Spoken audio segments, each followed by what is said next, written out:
Mirador, la grande messe de l'investigation journalistique, la plus grande tribune politique.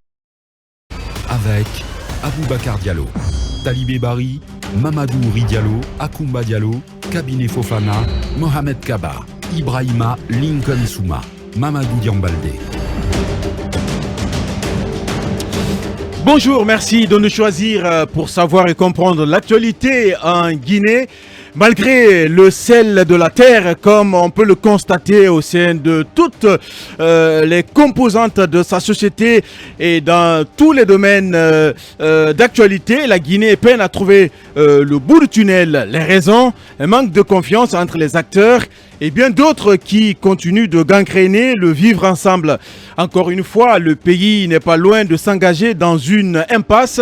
Le colonel Mamadi Doumbouya, accusé de peigner la girafe par une partie de la classe politique, ne semble point ébranlé.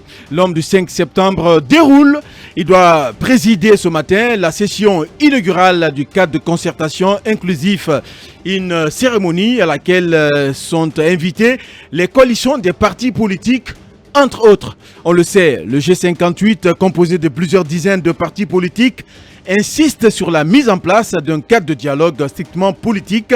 Cette classe politique qui a adoubé les militaires après le coup d'État du 5 septembre est-elle tombée de Caraïbes en Silla? Vous entendrez l'analyse des guetteurs du Mirador.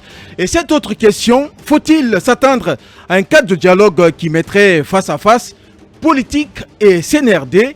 Nous interrogerons le ministre de l'administration du territoire et de la décentralisation, M. Mori Kondé.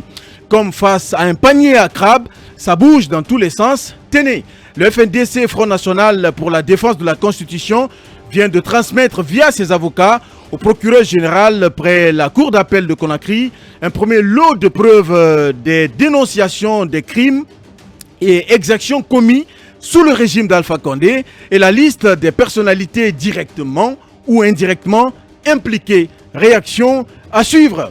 Quid du cas Alpha Condé? L'ancien président rentré il y a quelques jours des Émirats arabes unis après un séjour pour des soins médicaux continue de bénéficier du soutien de son parti.